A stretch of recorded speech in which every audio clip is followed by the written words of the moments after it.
ನಮಸ್ಕಾರ ಸ್ನೇಹಿತರೆ, ಹೇಗಿದ್ದೀರಾ ಎಲ್ಲರೂ? ನಾನಿವತ್ತು ಮೊದಲನೇ ಬಾರಿಗೆ ನನ್ನ ಚಾನಲ್ನಲ್ಲಿ ನಾನ್ ವೆಜ್ ರೆಸಿಪಿನ ಹಾಕ್ತಾಯಿದ್ದೀನಿ. ತುಂಬ ಕಡಿಮೆ ಸಮಯದಲ್ಲಿ ಕಡಿಮೆ ಸಾಮಗ್ರಿಗಳನ್ನ ಬಳಸಿ ರುಚಿಯಾಗಿರುವಂಥ ಪ್ರಾನ್ ಕರಿನ ಮಾಡ್ತಾಯಿದ್ದೀನಿ. ತುಂಬ ಅಂದರೆ ತುಂಬ ಟೇಸ್ಟಿಯಾಗಿತ್ತು. ಇದಕ್ಕೆ ನಾನು ಒಂದು 200 ಗ್ರಾಮ್ನಷ್ಟು ಪ್ರಾನ್ನ ತೊಗೊಂಡಿದ್ದೀನಿ. ಎಲ್ಲ ಕ್ಲೀನ್ ಮಾಡಿ ರೆಡಿ ಇರೋದನ್ನೇ ತರಿಸಿದ್ದೀನಿ ನಾನು. ಪ್ರಾನು ತುಂಬ ದೊಡ್ಡದಿಲ್ಲ, ಮೀಡಿಯಮ್ ಸೈಜಲ್ಲಿದೆ.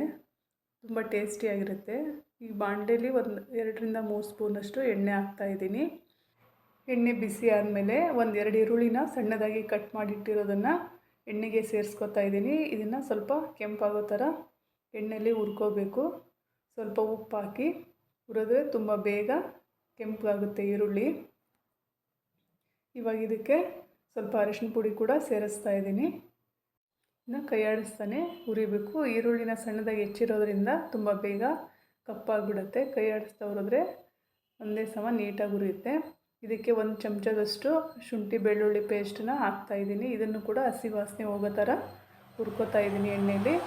ಆಮೇಲೆ 1-2 ಸ್ಪೂನು ಖಾರ ಹಾಕ್ತಾಯಿದ್ದೀನಿ. ಖಾರ ನಮಗೆ ಇದು ಎಷ್ಟು ಬೇಕೋ ನೋಡಿ ಅಷ್ಟು ಹಾಕ್ಕೋಬೋದು. ಇದನ್ನು ಕೂಡ ಚೆನ್ನಾಗಿ ಫ್ರೈ ಮಾಡ್ತಾಯಿದ್ದೀನಿ ಎಣ್ಣೆಯಲ್ಲಿ. ಆಮೇಲೆ ಒಂದು ಅರ್ಧ ಬಟ್ಲಷ್ಟು ಟೊಮೊಟೊ ರಸನ ಸೇರಿಸ್ತಾ ಇದ್ದೀನಿ. ಇದನ್ನು ಕೂಡ ಹಸಿ ವಾಸನೆ ಹೋಗೋ ಥರ ಹುರ್ಕೋಬೇಕು.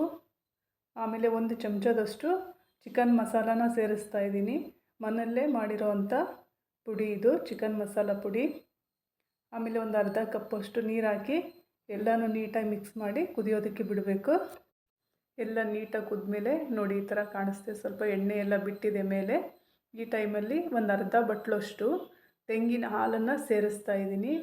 ತೆಂಗಿನಕಾಯಿನ ಕೊಬ್ಬರಿನ ಮಿಕ್ಸಿ ಮಾಡಿ ರಸನ ಅದು ಹಾಲನ್ನ ತೆಗೆದು ಹಾಕಿರೋದು ನೋಡಿ. ಇವಾಗ ಇದಕ್ಕೆ ಪ್ರಾನ್ನ ಸೇರಿಸ್ತಾ ಇದ್ದೀನಿ. ಪ್ರಾನು ಆರೋಗ್ಯಕ್ಕೂ ಕೂಡ ತುಂಬ ಒಳ್ಳೆಯದು, ತುಂಬ ಚೆನ್ನಾಗಿರುತ್ತೆ ಟೇಸ್ಟು. ಖಂಡಿತ ಈ ರೆಸಿಪಿನ ನೀವು ಮನೆಯಲ್ಲಿ ಒಂದ್ಸರಿ ಟ್ರೈ ಮಾಡಿ. ತುಂಬ ಸಿಂಪಲ್ಲಾಗಿರೋದು, ಯಾವುದೇ ಸಾಮಗ್ರಿಗಳು ಜಾಸ್ತಿ ಆಗ್ತಾ ಇಲ್ಲ ಇಲ್ಲಿ. ಇದು ಗಟ್ಟಿ ನೋಡಿಕೊಂಡು ಸ್ವಲ್ಪ ನೀರು ಬೇಕಾದರೆ ಸೇರಿಸಿ ಮತ್ತೆ ಕುದಿಯೋದಕ್ಕೆ ಬಿಡಬೇಕು. ಸಣ್ಣ ಉರಿಲೇ ಬೇಯಿಸ್ಕೋಬೇಕು, ಅಂದರೆ ತುಂಬ ಚೆನ್ನಾಗಿ ಬೇಯುತ್ತೆ ಪ್ರಾನ್ ಎಲ್ಲ. ನೋಡಿ ಚೆನ್ನಾಗಿ ಕುದ್ದು ಎಣ್ಣೆ ಎಲ್ಲ ಬಿಟ್ಟಿದೆ, ತುಂಬ ಚೆನ್ನಾಗಿ ಬಂದಿದೆ ಗ್ರೇವಿ. ಪ್ರಾನ್ ಬೇಯೋದಕ್ಕೆ ಒಂದು 5-6 ನಿಮಿಷ ಬೇಕು, ತುಂಬ ಬೇಗ ಬೆಂದುಬಿಡುತ್ತೆ.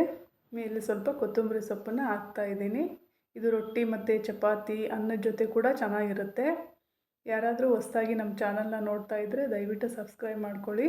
ಲೈಕ್ ಮತ್ತು ಕಮೆಂಟ್ ಮಾಡೋದನ್ನು ಮರಿಬೇಡಿ ಸ್ನೇಹಿತರೆ. ವಿಡಿಯೋನ ದಯವಿಟ್ಟು ಸ್ಕಿಪ್ ಮಾಡದೆ ಪೂರ್ತಿಯಾಗಿ ನೋಡಿ. ನಿಮ್ಮ ಪ್ರೋತ್ಸಾಹ ನಮಗೆ ಭಾಳ ಮುಖ್ಯ. ವಿಡಿಯೋನ ಪೂರ್ತಿಯಾಗಿ ನೋಡಿದ್ದಕ್ಕೆ ತುಂಬ ಧನ್ಯವಾದಗಳು.